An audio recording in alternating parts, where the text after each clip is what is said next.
Well, hello there, and welcome to another edition of Warbird Wednesday. My name is Fred Bell. I'm the Vice Chairman of the Palm Springs Air Museum, and I'm here with my socially distanced photographer, the sedulous.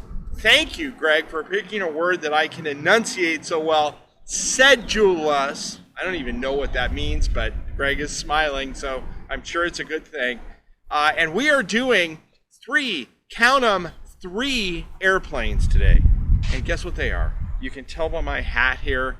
They are MiGs, Russian MiGs. We're going to do the MiG-15, the MiG-17, and we're going to throw in the MiG-21 for you today. So you're going to get three airplanes for this segment. So it's very exciting. Now, I want to say one thing. Josh Gates, you stole our idea on our drink from somebody that we stole our idea on a drink. We saw it. So we have decided to up our game, Josh Gates. We are upping it. Today, we have gratuitous visual effects that we've added to our video that Greg has been working on all week in a sedulous manner. I hope I am using that correctly, sedulous Greg. I've said it like 38 times, but they say if you say it enough, you can just keep it going. So, without ado, we are going to engage our gratuitous visual effect. Greg, engage. Excellent job on the gratuitous visual effect, Greg. And behind me, we started with the MiG-15, we've got the MiG-17, and we're gonna move out to another location with another gratuitous visual effects. Josh Gates, we're watching you, buddy. If we see gratuitous visual effects, we're gonna just have to keep upping our game. Pretty soon there'll be Star Destroyers flying in these videos, Greg. You'll figure out how to do that. So without further ado, sedulous Greg, engage.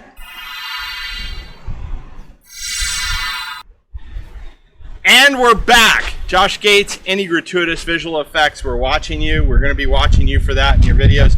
But today we're talking about MiGs. MiGs are synonymous with Warsaw Pact fighters that we saw during the Cold War. We're going to cover the inception from the MiG-15 and what we saw in Korea to the MiG-21, which was a very capable interceptor that the North Vietnamese were flying during the Vietnam War. Now what I'm going to do is I am wearing my Russian military cap, which has effectively cut off the circulation at the top of my head, Greg. Oh, that is so nice. Thank goodness for that. And I'm going to toss it to my socially distanced, sedulous friend off camera. Another perfect catch by Greg. It is absolutely awesome. Now, what I'm picking up here, this is a MiG-15. MiG-15 first flew in the late 40s. It was a nasty, nasty surprise in Korea, and I'm going to get into why that was. Now, as you can see behind me, I'm going to move over this way, Greg, so I get a little bit of a shot of the airplane, the complete airplane, but there's a plan view of the MiG-15. Now, the MiG-15 first flew in the late 1940s. It came into operation in 1950. As I said, it was an incredibly nasty surprise for the United States Air Force and the United Nations forces when they stepped into Korea.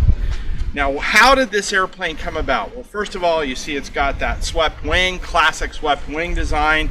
Performance on this airplane, it was in the high 600, 670, 690 as far as miles per hour.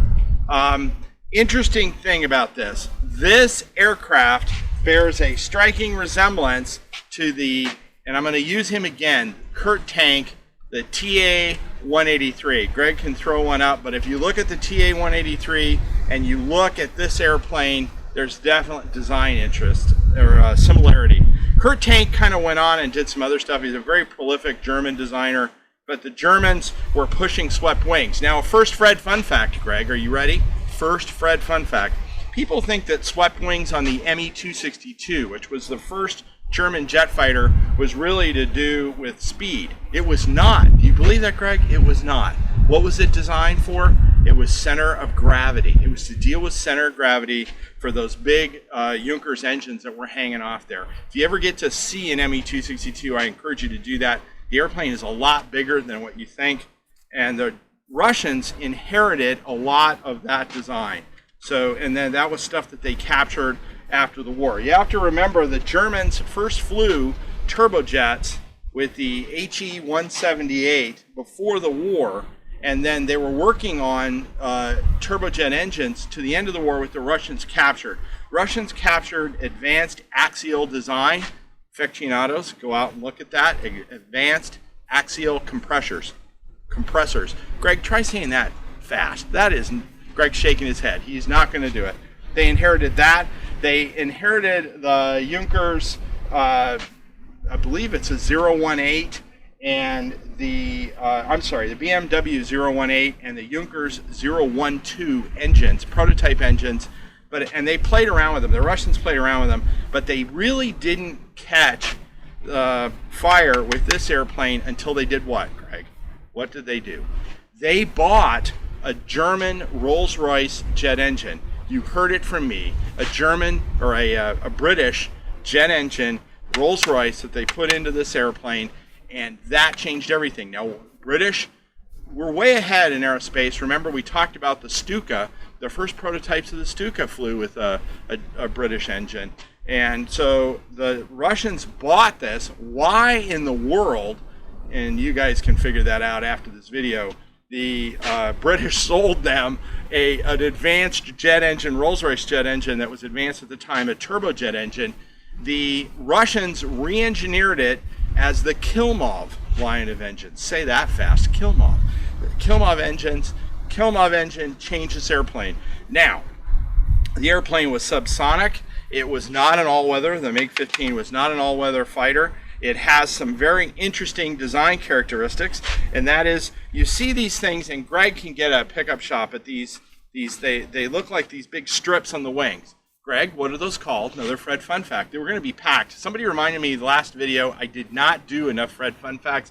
I am making it up in this video. I'm going to make you happy with this. That is called a wing fence. What does a wing fence do, Greg? Any idea? Any idea? It breaks up the wind or the air over the wing and prevents the wing from stalling.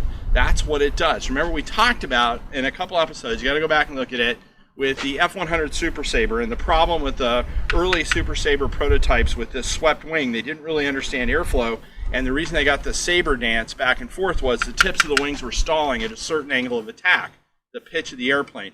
Well, one of the ways they deal with this is these wing fences, and you can see on a lot of Russian designs, even this one, Greg, you see there's a wing fence on this one out at the tip. The Russian designers regulated airflow over the wing. Now, the difference between, we're going to talk a little bit about the MiG-15 and MiG-17, which was, 17 was essentially just an upgunned or a modified version of this airplane. The wing on the MiG-17 is a little thinner, but they still use the wing fences, and the wing fences are critical. Now, early designers with airplanes that were made out of wood and stuff like that would actually twist the wing to change the wing shape. But in later design, wing fences, flaps, spoilers, slats, leading edge slats that would pop out to change the shape of the wing, all came into play with these rigid designs. So this airplane, now this also historically holds a certain place for the Allies, and what is it, the NATO countries, the United States, in that this is very similar in introduction and historical context to what airplane, Greg? What airplane? The Japanese Zero. Why, you say? Fred, why? Historically, when this airplane came in, it could outfly anything that the Allies had in the theater. Remember Korean War, you had a weird combination of propeller-driven airplanes because they were more reliable and they could carry more load than a lot of the early jets, and then you had them mixed in with these jets. You also had, with like the Century Series fighters that we were talking about, major changes, major design changes, and the Russians were the same way in that major design changes in these aircraft over a short span of time. They were just constantly upgrading. And so this airplane, like the Japanese Zero, as the inception that we went into World War II, in a historical context, this aircraft was as nasty a surprise for the Air Force and the other folks flying in Korea as the Zero was at the start of World War II. Remember, we had F-80s and F-84s flying. It wasn't until the F-86 came into combat that we were on a level playing field with this airplane. The other thing that this had, Greg, was a flying tail. And aficionados, you can go out and look at that, but that means that and we're on the airport, I've got an airplane going by, he's waving at me, hello pilot, but let him get past. But go out, because we're not going to spend a lot of time on it, but look up a flying tail. Now, like the Zero, and there's a lot of historical parallels here, this airplane became unstable and difficult to fly at 0.92 of Mach. And what does that mean? Well, that means that the control surfaces became unresponsive, and this airplane had a real nasty habit of spinning at high speed. You know, the whole thing, eject goose, punch out, that thing in Top Gun, a flat spin. If you get into a flat spin, most military pilots are taught to just get out of the airplane. And if you read the manual on a lot of fighters, the advice is get out of the airplane. Pilots always have a tendency to try to stay in control of the airplane, but when an aircraft actually departs and departs controlled flight and starts to spin, you get out of the airplane. This had the same issue that a lot of the early Korean Warrior fighters is. Essentially this guy's sitting on nothing more than an artillery shell underneath the seat that shoots him out. So this was not a down on the deck ejection seat. You had to have some altitude for it to be effective. Now, the other thing about this airplane that is interesting, I use that word a lot. Have you ever noticed that? It's interesting that I use interesting, Greg, but we're going to stay with it. Nonetheless, Greg is nodding his head, is the armament on this. This had, and here is the bad boy behind me, and I'm going to set this box down, Greg.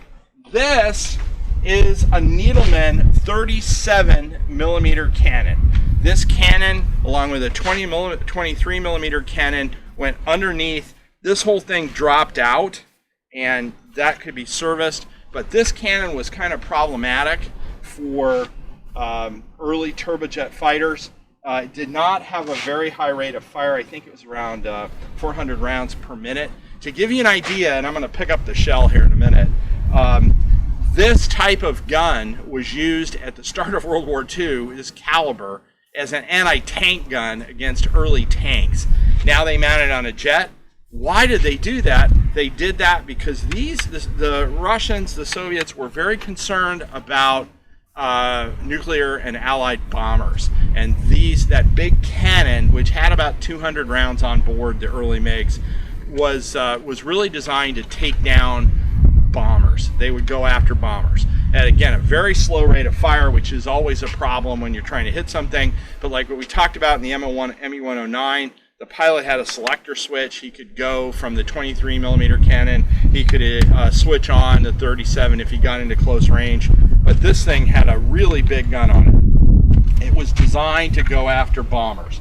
Now, to give you an idea, I'm going to set this down and not break it, Greg, is this. Oh, it's hot in the nice hot air here as I'm just suffering third-degree burns for you, so you can see this. This is a 37 millimeter cannon shell. Cross section, I'm going to set that there so I don't completely burn the skin on my hands off. Look at the size of that shell. We've done comparisons before.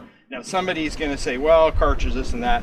This is for a size comparison as to the size of shell. But look at that. This is the casing. That's the piece that comes out and hits the target. Extremely, extremely large cannon.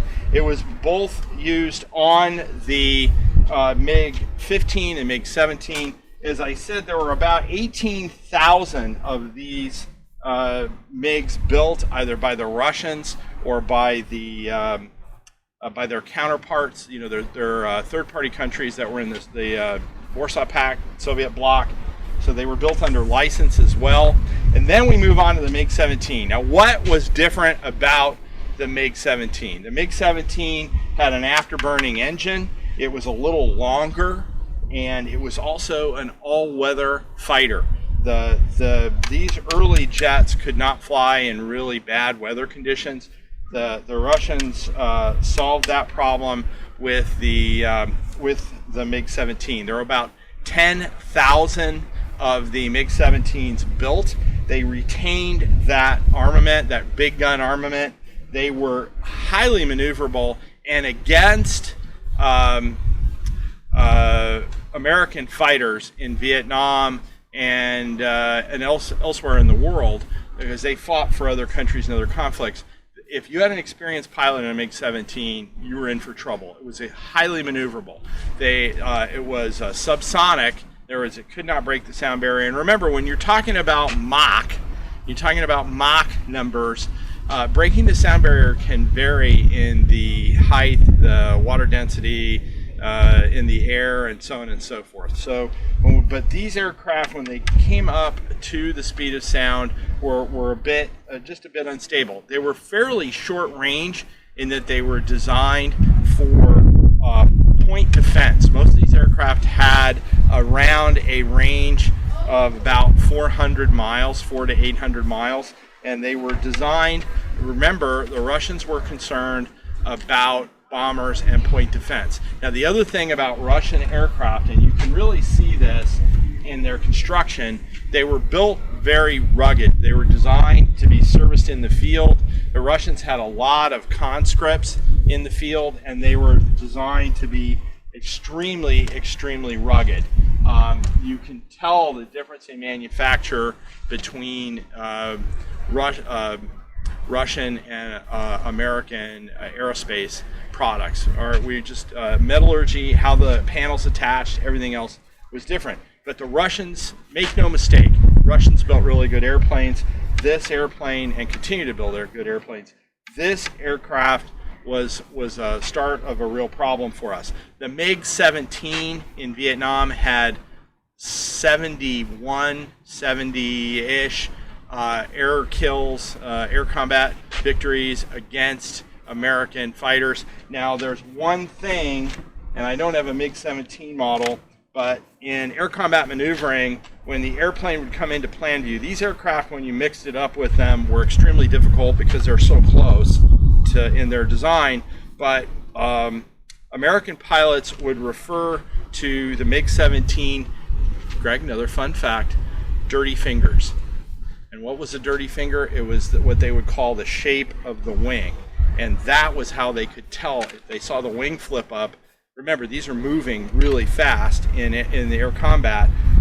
They could tell by the shape of that wingtip, and they would say that the MiG had dirty fingers because it had a different shape on it. So a little insight there. Greg is looking really fascinated by this today. Greg, you were quite sedulous. Whatever the heck that word means, I'm going to use it again. So we have our helmet, our obviously CCP, a throwback. Now, we talked about turbojet design, and this was and I'm going to try to not break this one. This is the MiG-21. Now, Greg, the MiG-21, we talked about something called the area rule, did we not? The area rule really plays into effect when you have a delta shape. So the F-102, the F-106, the MiG, really all plays into the area rule. The MiG-21 was also another nasty surprise. Why?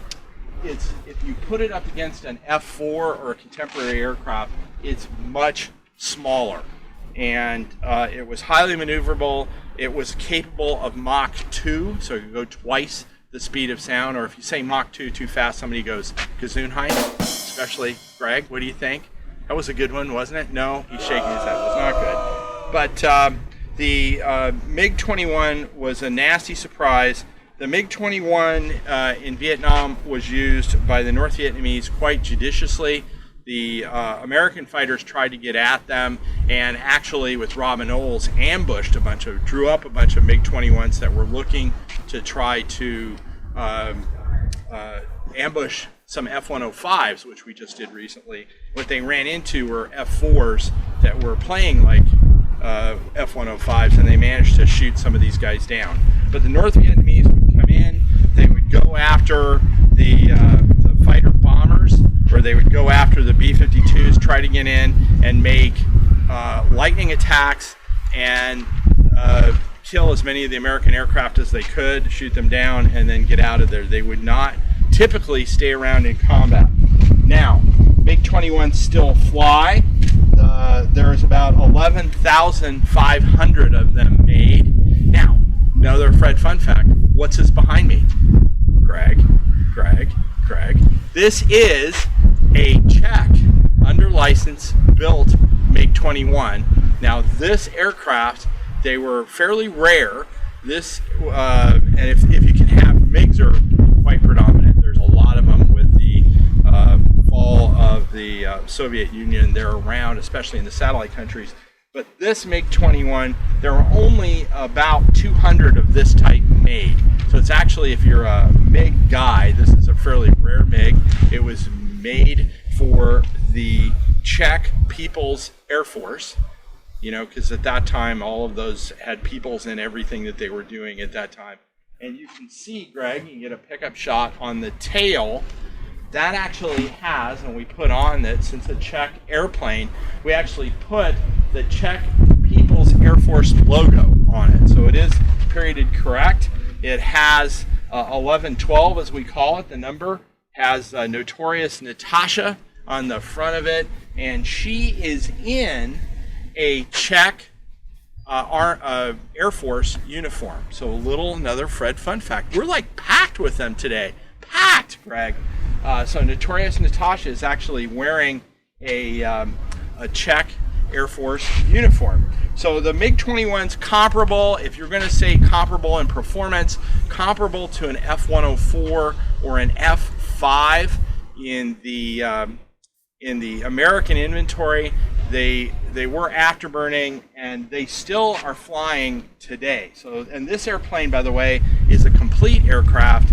It's everything is in it. We could fly it, we don't. I do want to give a shout out to Planes of Fame. Those aircraft, MiG-15 and MiG-17, are on loan from Planes of Fame. Planes of Fame, thank you very much. If you get a chance, get over and see them. They have one of the greatest flying collections of airplane. They're over in Chino. Go see them. Go see Steve Hinton. If you ever get a chance, see Steve Hinton fly. It's just an amazing guy. So one thing I want to do today, I'm going to move on to my stage 2, and that is in honor of Red Star airplanes.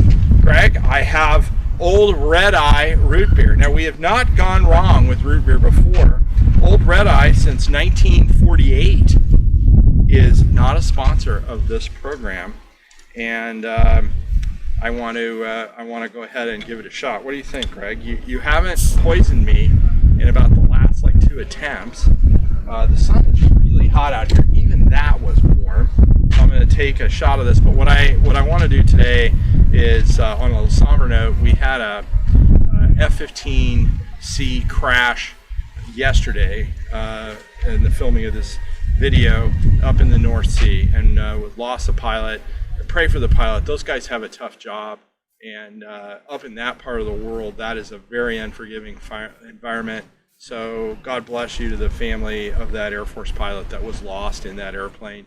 And don't forget our active duty service members. So cheers to you. Here we go, Greg.